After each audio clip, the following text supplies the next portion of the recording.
Assalamualaikum warahmatullahi wabarakatuh. Nama saya Regina Irawati dengan NPM 0321180058 dari kelas 6C.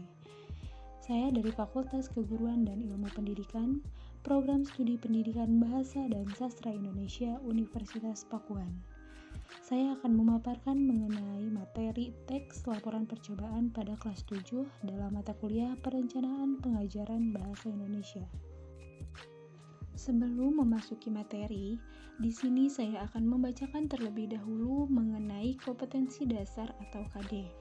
Yang pertama yaitu 3.2 yang berisi menelaah struktur dan kebahasaan dari teks laporan percobaan yang didengar atau dibaca.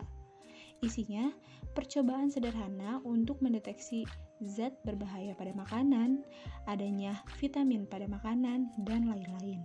Selanjutnya, 4.2 yang berisi menyajikan tujuan, bahan atau alat, langkah, dan hasil dalam laporan percobaan secara tulis dan lisan dengan memperhatikan kelengkapan data, struktur, aspek kebahasaan, dan aspek lisan.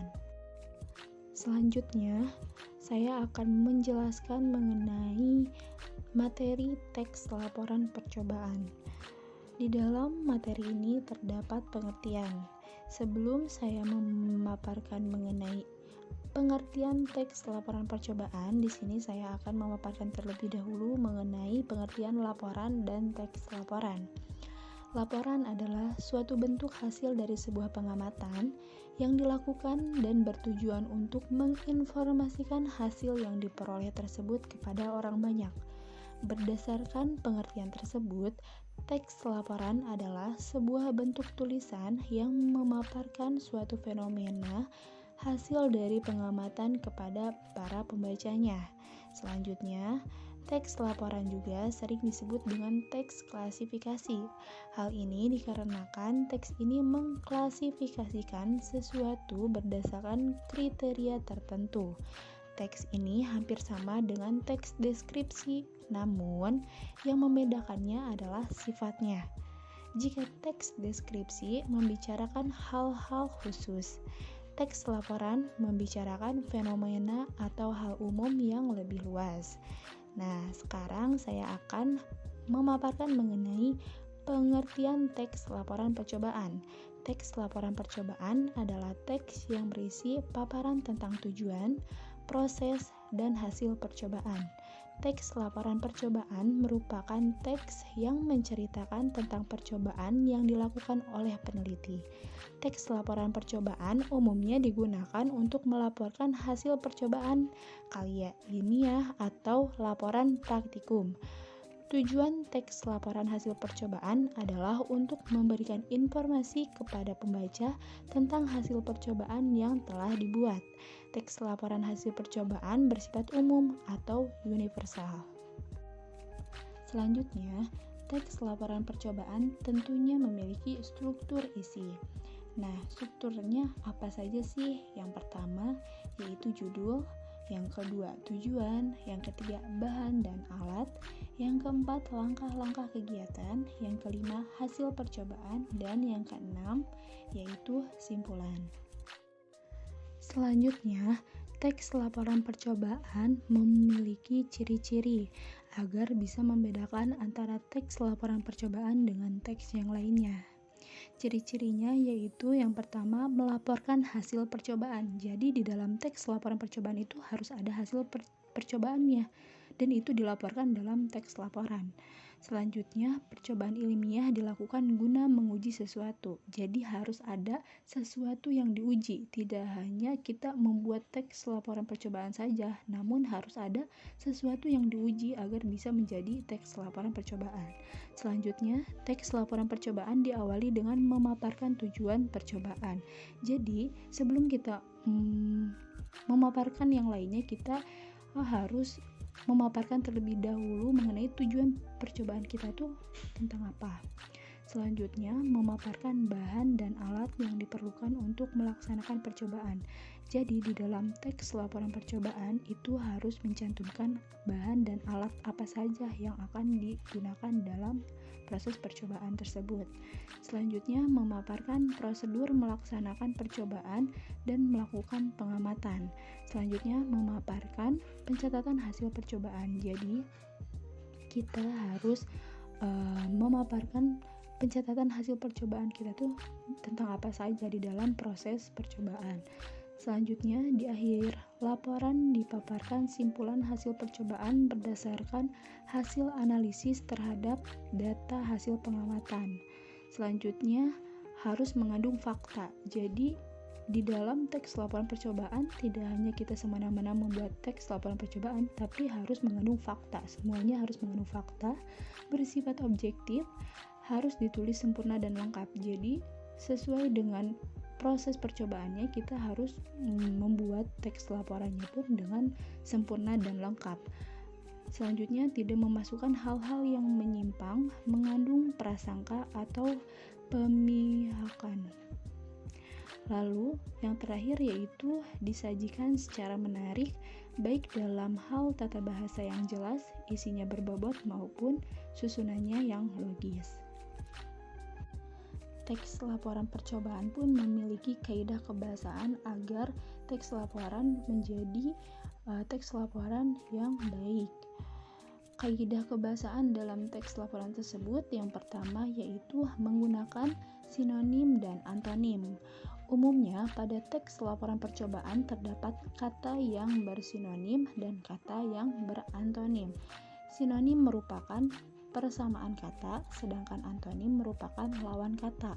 Pada teks laporan percobaan, sinonim dan antonim biasanya terdapat pada bagian langkah-langkah percobaan. Selanjutnya yaitu menggunakan kata bilangan. Kata bilangan pada teks laporan percobaan menunjukkan jumlah bahan yang digunakan dalam percobaan. Selanjutnya, menggunakan kalimat perintah.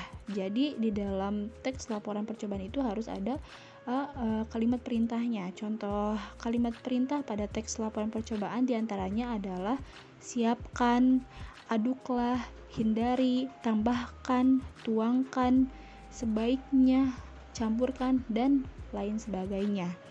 Lalu, yang terakhir yaitu menggunakan kata hubung. Selain menggunakan kata perintah, teks laporan percobaan juga menggunakan kata hubung. Contoh kata hubung dalam teks laporan percobaan diantaranya adalah dan, tetapi, apabila, saat, jika, sehingga, meskipun, dan yang lainnya. Selanjutnya, pasti kita selalu bertanya-tanya mengenai bagaimana sih cara membuat teks laporan percobaan. Di sini terdapat cara membuat teks laporan percobaan. Yang pertama yaitu menulis struktur dari teks laporan percobaan.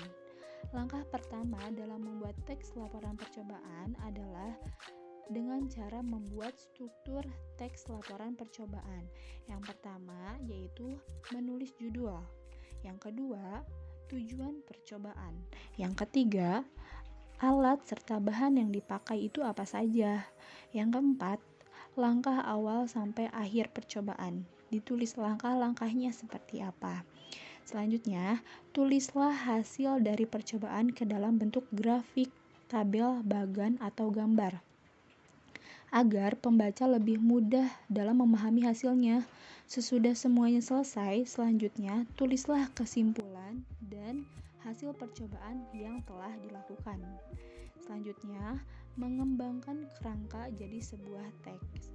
Sesudah menyelesaikan kerangka tersebut, lalu kembangkanlah jadi sebuah teks. Jangan lupa untuk memperhatikan kaidah dari kebahasaannya yang dipakai supaya teks percobaan ini mudah dipahami oleh pembaca dan menarik.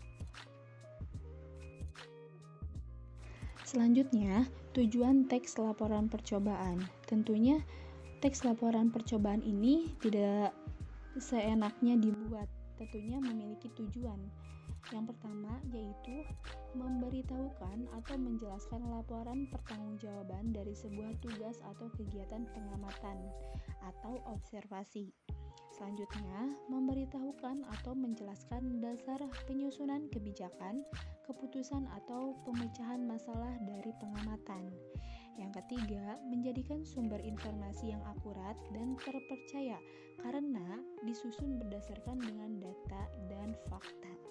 Yang terakhir yaitu menjadikan sarana untuk mendokumentasikan hasil kegiatan observasi. Selanjutnya, di sini saya akan memberikan contoh teks laporan percobaan, yaitu membuat slime tanpa boraks. Yang pertama yaitu tujuan. Tentunya di dalam teks laporan harus ada tujuan ya. Tujuan dari pembuatan slime boraks ini adalah agar menjadi lebih kreatif dan mampu berinovasi dalam berkreativitas. Cara membuat slime ini cukup mudah sekali serta tidak memakan banyak biaya. Selanjutnya terdapat alat dan bahan.